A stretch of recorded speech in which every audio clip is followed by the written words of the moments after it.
In Revelation's letter to the church of Pergamum, Jesus wrote that they lived where Satan's throne was, where Satan dwelt. Does Satan dwell in a single city in Turkey? No. We know Satan roams to and fro throughout the earth. But there was a specific item in the city of Pergamum that was Satan's altar. Does it still exist today?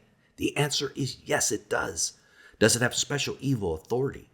We'll investigate that a little bit later. And was it associated with both Hitler and Obama? Yes, it was. Will it soon also be returned to Turkey and be associated with someone more evil than those men, to stand on its original site? We're going to talk about this as well, as discussions with Germany are happening as we speak. Germany is where that altar is currently located. So if all this is true, is it a sign of an Islamic caliphate forming? 2023 is a very special year in Turkey. So all of this stuff seems to be coming together all at once. So let's talk about it today. Pergamum is one of the 7 churches of Revelation that Jesus sent prophetic letters to. It's about 60 miles as the crow flies from the ancient coastal city of Troy and, the Trojan War. And in the days of Jesus and the Apostle John, at the center of town was an enormous Greek sacrificial altar called the altar of Zeus. Zeus, of course, being another name for Satan. And this may have been what Jesus was referring to when he used the term Satan's throne. Here's what Jesus said about it. I know your works and where you dwell, where Satan's throne is. And you hold fast to my name. You did not deny my faith, even in the days in which Antipas was my faithful witness, who was killed among you, where Satan dwells. Revelation 2, verse 13. Tradition holds the Apostle John ordained Antipas as bishop of Pergamum. So he wasn't just anyone there. He was their bishop during the reign of the Roman Emperor Nero. So this was earlier, maybe 25, 30 years earlier than Jesus wrote the letter to Pergamum, which was part of Revelation, which was like 95 AD. The Greek term translated witness also means martyr. Tradition says he publicly preached Jesus and was arrested and interrogated by the Roman governor, who then ordered his execution when Antipas refused to curse Christ and worship the emperor along with the traditional gods. Tradition says they burned him alive in a large bull-shaped metal statue, similar to the style used in child sacrifice in Israel. So Antipas died on this altar, according to tradition. And the altar still exists, now known as the Pergamum altar. It's been found. It's a monumental piece of ancient construction, the biggest Greek altar ever found. It's almost 40 yards wide.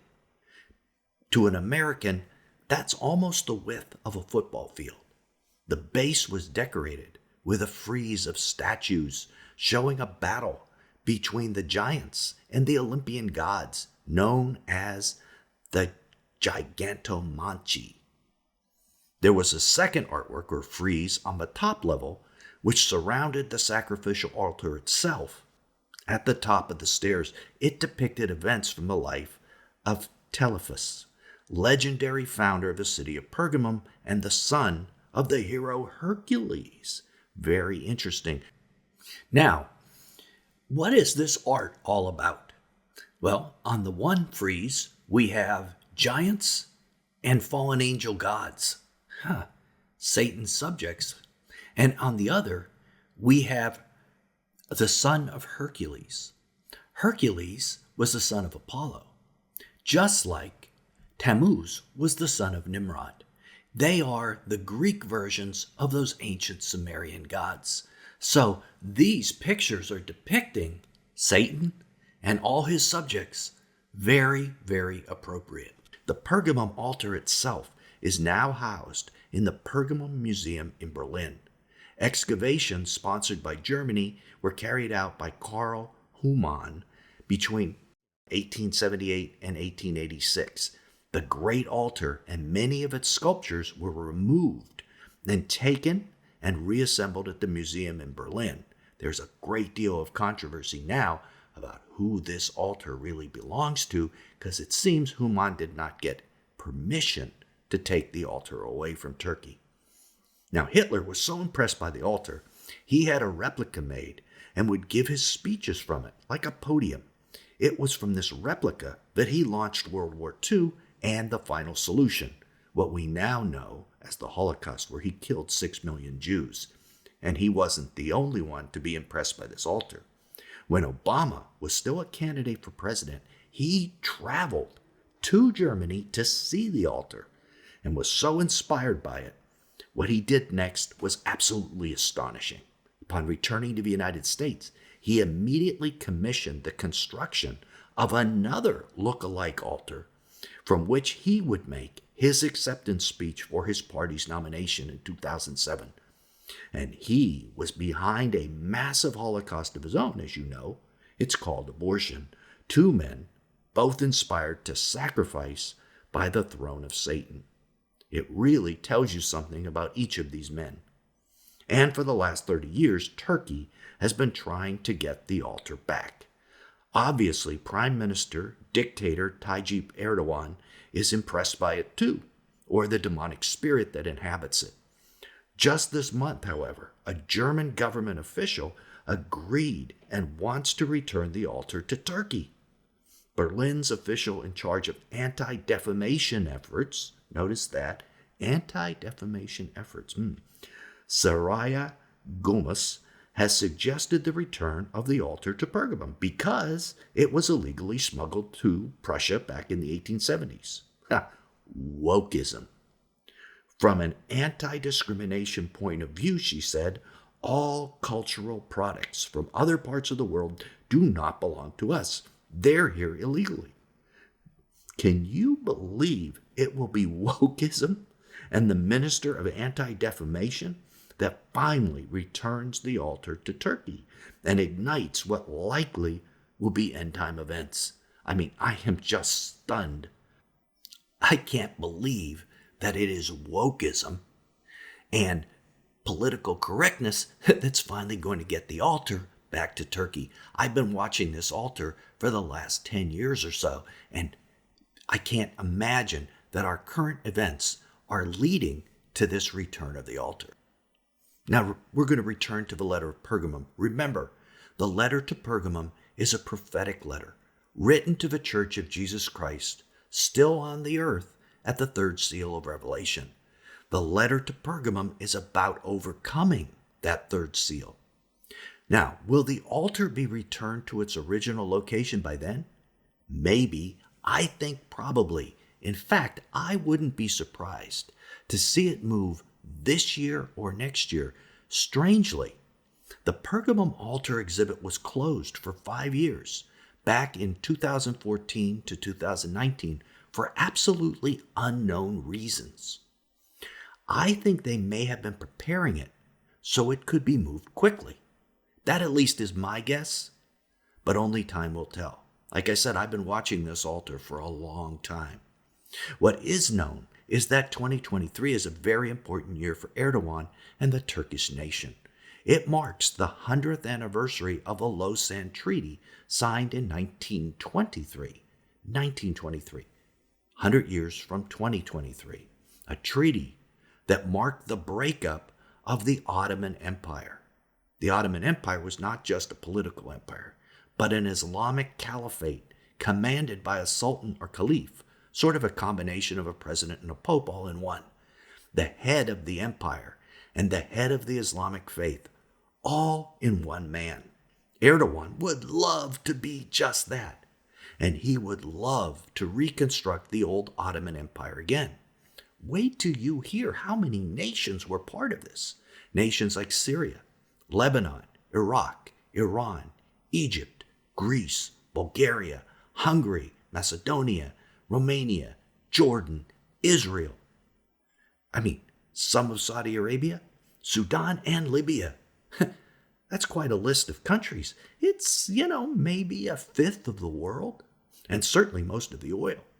Jesus prophetically referred to the breakup of the Ottoman Empire obliquely in the fig tree parable. Did you know that? In Luke's version, Jesus said, "Look at the fig tree, which is Israel, and all the trees, which are other nations.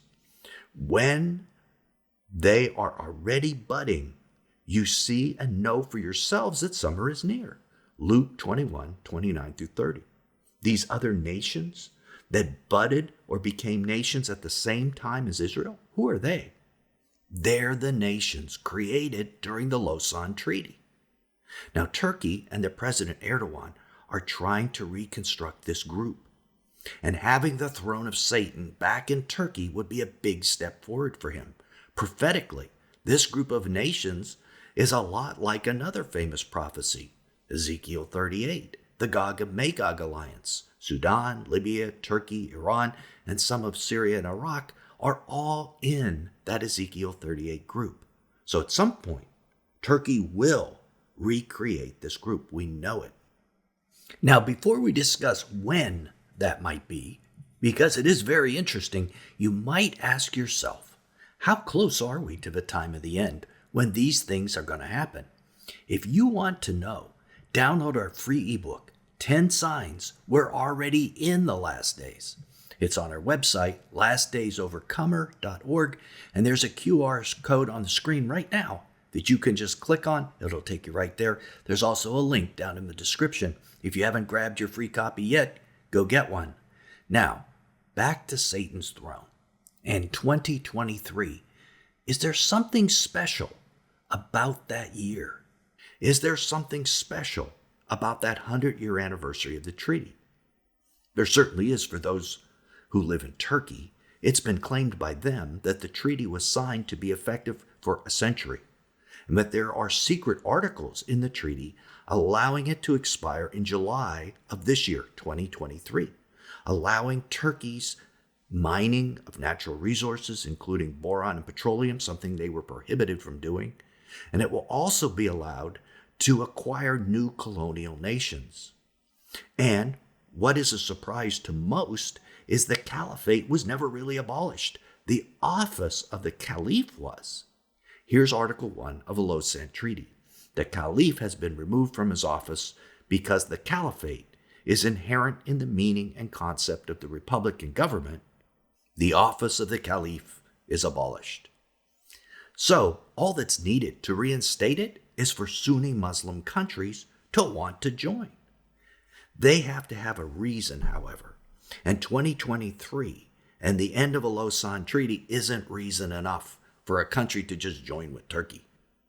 It's reason enough for Turkey. They'd love to have all these other countries under their control, but it's certainly not enough of a reason for these other countries to give up their sovereignty. But a threat to Sunni Islam is enough of a reason. So what could that threat be? Will it be a military threat from Russia or China? Or will it be a religious threat from the Shia Muslims of Iran? Or could it even be both?